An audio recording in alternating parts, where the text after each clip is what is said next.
Hello everyone, Social Coach Michael Knight here, and today we're going to be talking about what to do when someone goes cold on you. That is, they maybe start ignoring your texts and calls or reply to you in a very delayed manner, or they kind of ignore you when they see you, they don't really make eye contact, they try to put some distance between you. What should you do when this happens? But before we get into it, please remember to like and subscribe, since that'll be doing me a huge favor when it comes to helping me grow this channel so that I can reach more people. First, let's start with what is the worst thing you can do. Well, the worst thing you can do is start chasing them more, right? You feel this lack, you feel this vacuum form between you, and your first thing is, oh my God, I'm afraid of losing them, la da da da da, and you try to chase them more. But if they're going cold on you, what do they want?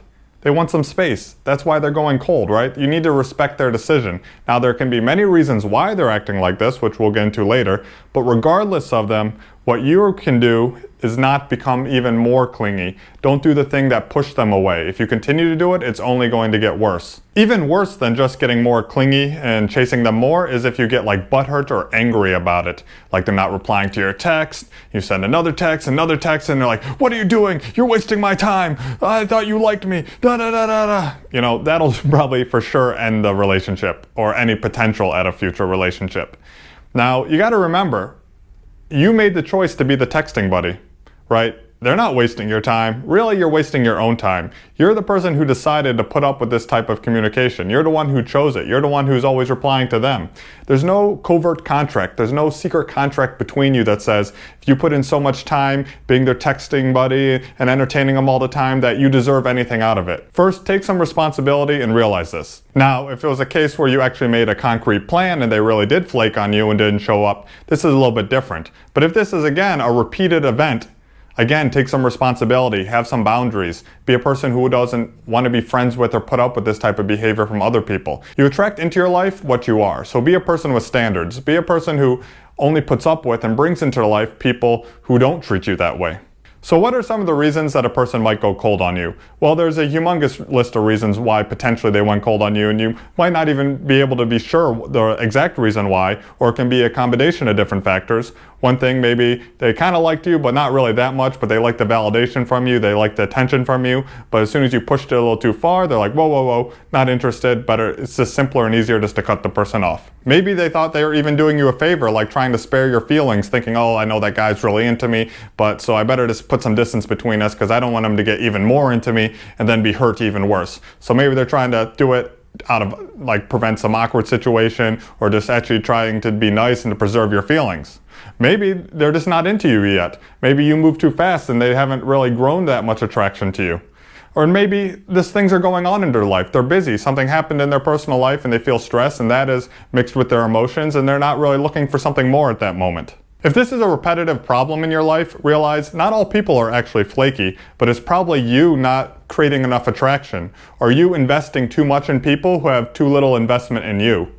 The truth is, in life, people will make time for the people they truly want to see. So what should you do about this? Well, what you should primarily do is work on becoming a better version of yourself that other people would prefer to spend time with. Become the type of person that you want to attract, and become a person with boundaries that keeps away people who waste your time. When meeting a new person, the best thing you can do is have the best initial interaction possible. You shouldn't be chasing them, trying to convince them through text messaging to meet you later. By that point, the text messages or the calls should just be to arrange in the logistics of meeting the person later, not to actually try to convince them to meet you later. If you have a really good initial interaction, they'll be excited, they'll want to see you again. It's not like you go up to someone on the street, you're super nervous, oh, nice to meet you, oh, is that your dog? Oh, it's very cute, oh, I see you're in a hurry, but could I get your number? Well, how strong is that number gonna be? It's not, they're probably not like, okay, yeah, just have this number, weird guy in the street, and I'll go away so I can continue with my day. And when you text them later, that's not going to be a strong number. But if you meet them, you have a very good initial interaction, and then they have a reason to give you their number, because by the end of the interaction, they actually already want to see you again, then they're going to be less likely to flake, they're less likely to go cold on you, etc. There's no reason to play any type of games like, oh, they waited half an hour to respond to me, so I'm going to wait an hour to respond to them to show that I'm not that needy, right? You shouldn't have to play some game like that. You should be a guy living a cool enough life that you aren't that needy. Imagine if you were Brad Pitt, Leonardo DiCaprio, you met a cool girl, you got her number, and you text her and she didn't text back. How would you react if you were them?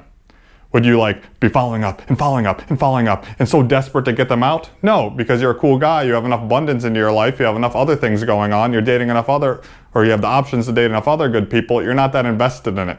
You're to say, I met a random person who's been cool, I guess it's not working out, or at least at this time it's not going to work out.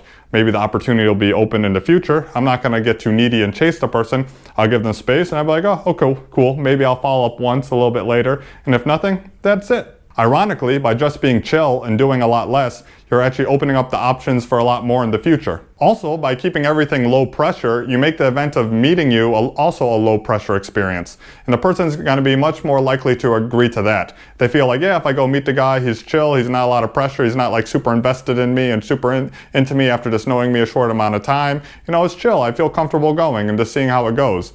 If there's a guy who's been texting me like, oh my God, I want to see you, trying to rearrange things every single day, trying to find the first 5 minutes that I have availability to meet him, well, that feels like a high pressure event. And that kind of makes me uncomfortable, so I'm going to be more likely to turn down that event and just try to put more distance between me and the person. Don't make another person the primary focus of your life. People want to join a life that already has stuff going on for it. They want to be a part of an awesome life. They don't want to be the best thing in your life.